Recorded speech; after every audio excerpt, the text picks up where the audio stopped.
देखिए, भगवान जल में वास करते हैं, उनको इसलिए नारायण भी कहते हैं। नार का अर्थ होता है जल। नारम जलम अयनम यस्यः सह नारायण। और जल को सरस्वती कहते हैं, इसलिए भगवान विष्णु का ही इनको सरस्वती कहते हैं। भगवान विष्णु का नाम है सरस्वान। तो भगवान कहते हैं कि एक अभार्या सुखी नहीं बहुभार्या कथंचन। इस संसार में एक पत्नी वाला तो सुखी नहीं है, तो जिसकी अनेक पत्नियां हो कैसे सुखी होगा। इसलिए यहाँ पर अब मेरे पास में केवल लक्ष्मी ही रहेगी।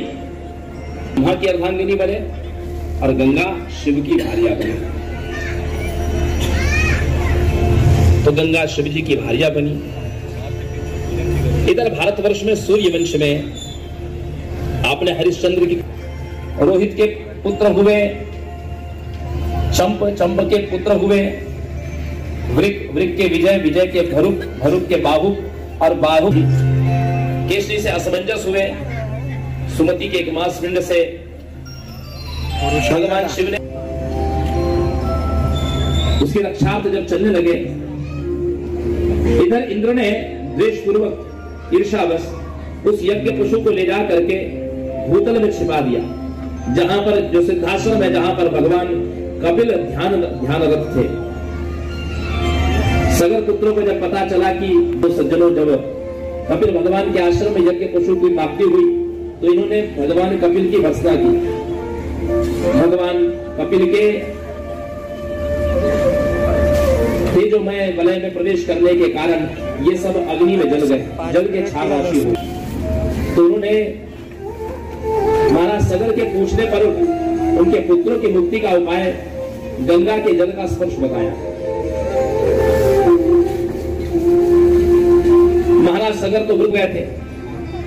असमंजस के पुत्र जो थे अंशुमान, उन्होंने लक्ष वर्ष तक तपस्या की, लेकिन अंशुमान के पुत्र दिलीप ने भी भगवान श्री कृष्ण की उपासना की लक्ष वर्ष तक, लाख वर्ष तक, फिर भी भगवान नहीं जीते। और अंशुमान के पुत्र दिलीप ने भगवान श्री कृष्ण की आराधना की, तब भगवान ने किया। लेकिन गंगा स्वर्ग में कैसे आई गंगा?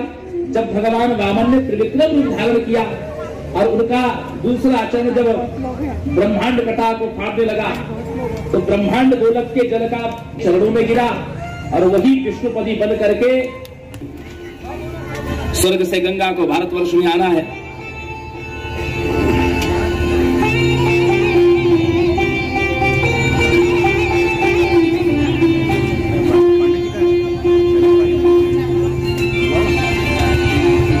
लेकिन कौन गंगा के वेग को धारण करे? महाराज भगीरथ ने वशिष्ठ जी से पूछा। वशिष्ठ जी ने कहा कि इस संसार में महादेव के अलावा और कोई गंगा के वेग को धारण नहीं कर सकता। नाम से भगवान महादेव की स्तुति की और शिव जी ने जटा में गंगा को समेट लिया। गंगा ने यह भी देखा कि उसके जैसी असंख्य नदियां शिव की जटाओं से, और सारे देवताओं ने उस दिन से निश्चय किया, क्योंकि नेतृत्व तो वही कर सकता है जो बुद्धिमान हो, जिसके पास विवेक हो, वही व्यक्ति। धन से नेतृत्व नहीं होता, बुद्धि से नेतृत्व नहीं होता, नेतृत्व होता है विवेक से, जिसके पास। भगवान गणेश जी का मुख बहुत बड़ा है, आंखें छोटी छोटी हैं। इसका अर्थ क्या है कि मस्तिष्क बहुत विशाल है और दृष्टि सूक्ष्म है, सूक्ष्म दृष्टि है, और मस्तिष्क विशाल है, जिसमें अनेकों प्रकार के विचार उत्पन्न होते हैं, लेकिन दृष्टि सूक्ष्म है। शास्त्र के ऐसे सूक्ष्म दृष्टा भगवान गणेश जी ने माता पिता के पूजन का सारे संसार को संदेश दिया। जाने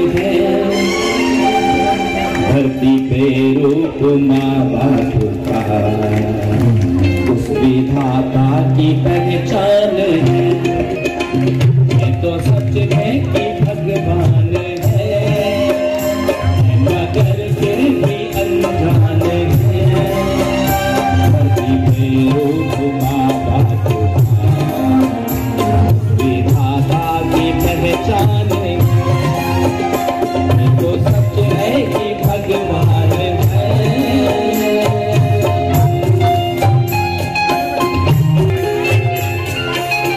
धीरे धीरे उनके चरण उठाइए, माथे पर तिलक लगाइए, हार पहनाइए, आरती उतारिए।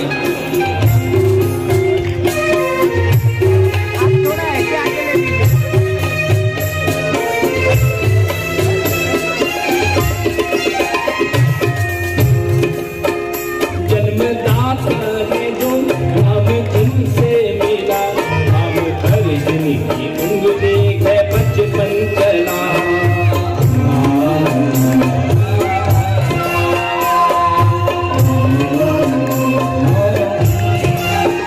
कांधे पर बैठ के उनके देखा जहाँ क्या कहे, बताना मेरू माँ बाप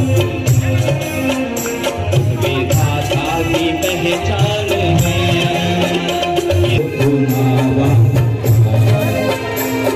विधाता की पहचान है।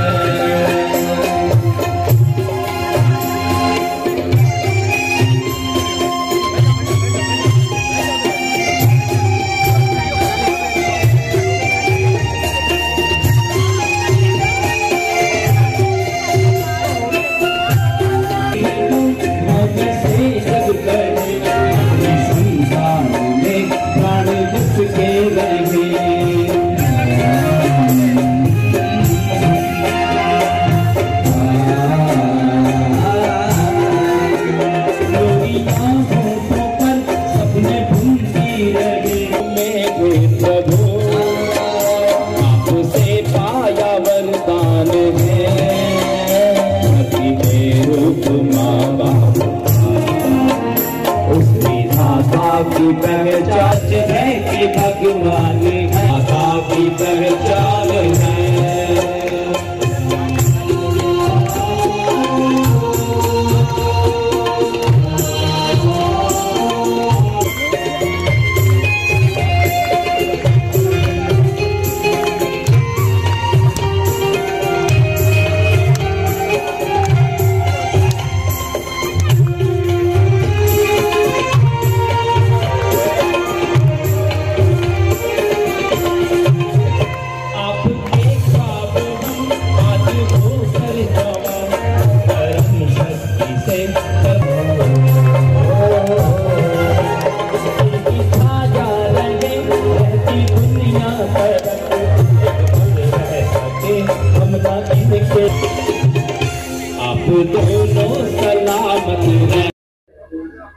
मैम, आज जो यहाँ पे भागवत कथा सुनाई जा रही है और ज्वाला देवी माँ ज्वाला देवी जी की कृपा से आज ये जो भागवत हो रही है, इसको कितने साल हो गए और कितने भक्तों ने अभी तक इसका लाभ उठाया है?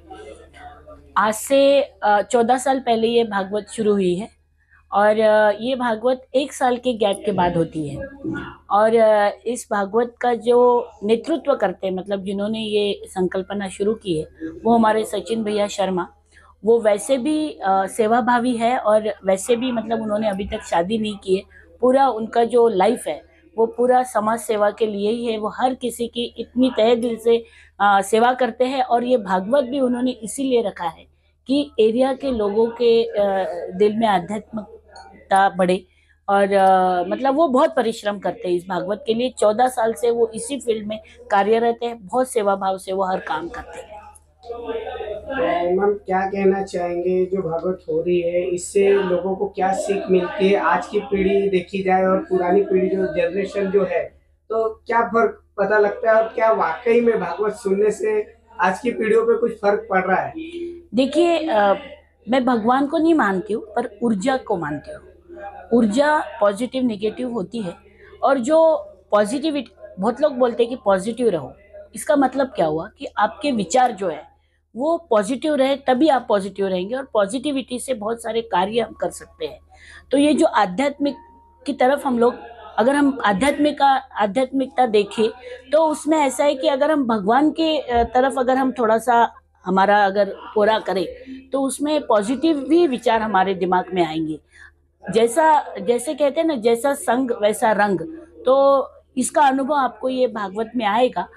कुछ दिन तक क्यों ना रहे, लेकिन लोग बहुत मतलब जैसे उसी वातावरण में ढले रहते हैं और अगर ये रिपीटेशन में होता रहे, उसको बम्बार्डिंग करता रहे, तो कहते हैं ना कि अरे क्या कहते हैं, रिपीटेशन मेक्स मैन परफेक्ट। अगर हम बार बार वही चीज़ करें तो उसमें बहुत सारे डेवलपमेंट होते हैं।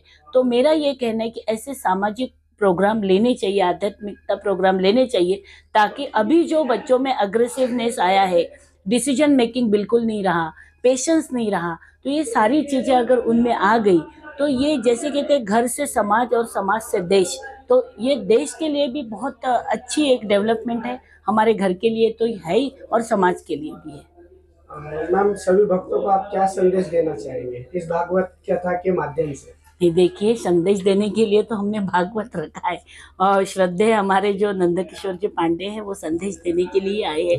मैं तो कोई इतनी महान वो नहीं हूँ कि मैं कोई संदेश दे सकूं, पर मेरा ये कहना है कि जो चीज़ हमने यहाँ रखी हुई है, जो सार्वजनिक भागवत हमने यहाँ रखा हुआ है, जो देवी भागवत हो रहा है, तो ये हर किसी ने सुनना चाहिए। सुनने से भी, श्रवण करने से भी हमारी बुद्धि में बहुत डेवलपमेंट होती है। अच्छे और बुरे का हम विवेक बुद्धि जिसे कहते हैं वो जागृत होती है। अच्छे बुरे की हमें हम नज़र रख सकते हैं उसमें कि क्या अच्छा है क्या बुरा हम ले सकते हैं, और इसमें सामाजिक बांधिल की जो रहती है वो बढ़ती है। ब्राइटनेस बढ़ा। सर, आज जो यहाँ पे भागवत कथा का जो आयोजन किया जा रहा है इसके बारे में। जय माता दी सभी भक्तजनों को। जय माँ ज्वाला। ज्वाला माता मंदिर के हम ज्वाला माता मंडल के सब सदस्यगण, सेवाधार लोग, पुलिस लाइन टाकली पिछले 40 वर्षों से यहाँ पर आयोजन होते आ रहे हैं। माता जी को स्थापित हुए 2007 में, आज 15 वर्ष होते आ रहे हैं। 1 साल के अंतराल में श्रीमद् देवी भागवत महापुराण का आयोजन भव्य यहाँ किया जाता है, जो श्री परम पूज्य नंदकिशोर जी पांडे जी महाराज के मुखारबिंद से आप यहाँ देख पा रहे हैं जो संपन्न हो रहा है। और जब से हमने ये शुरू किया है, इस एरिया में एक अलग ही सभी भक्तों में आपसी प्रेम और सद्भावना बढ़ी है करके, उन्हीं की प्रेरणा से होते हुए माँ जगदम्बा ज्वाला रानी की कृपा से यहाँ 1 वर्ष के अंतराल में आज तक प्रोग्राम की ये परंपरा श्रृंखला चलती आई है और आगे भी चलती रहेंगी। इसलिए सभी भक्त लोग ने इसका लाभ लेना चाहिए और लेते हैं। परसों के दिन आज अष्टम दिवस की कथा है। ये कथा 10 दिन की होती है श्रीमद् देवी भागवत। परसों के दिन महाप्रसाद कम से कम 10,000 लोग यहाँ पर भोजन प्राप्त करेंगे। और सबसे बड़ी विशेष बात इसमें एक बताने लायक ये है कि हिमाचल में जो ज्वाला देवी का जो मंदिर है वहाँ से अखंड ज्योत यहाँ लाई हुई है, जो आज भी ज्वाला माता मंदिर प्रांगण में प्रज्वलित है। जिस समय से ज्वाला जी की ज्योत यहाँ आई है तब से यहाँ हम लोग ने माचिस का उपयोग नहीं किया है। उसी ज्योत से सारे दीपक आज भी प्रज्वलित किए जाते हैं। और ये बताते हुए मुझे बहुत हर्ष हो रहा है कि एक तो हिमाचल में ज्वाला जी का मंदिर है, जो ज्योति रूप में वहाँ 9 ज्योति हजारों वर्षों से अखंड रूप में जल रही है, और उसी की प्रतिरूप ये ज्वाला माता मंदिर पुलिस लाइन टाकली में है। और माँ के श्री चरणों में कोटि कोटि वंदन और प्रणाम करते हुए ये विनंती है कि जब तक ये जीवन रहे तब तक ये आयोजन सतत चलता रहे, ऐसी माँ के श्री चरण कमलों में विनंती करते हुए अपने 2 शब्दों को समाप्त करते हुए जय माता दी।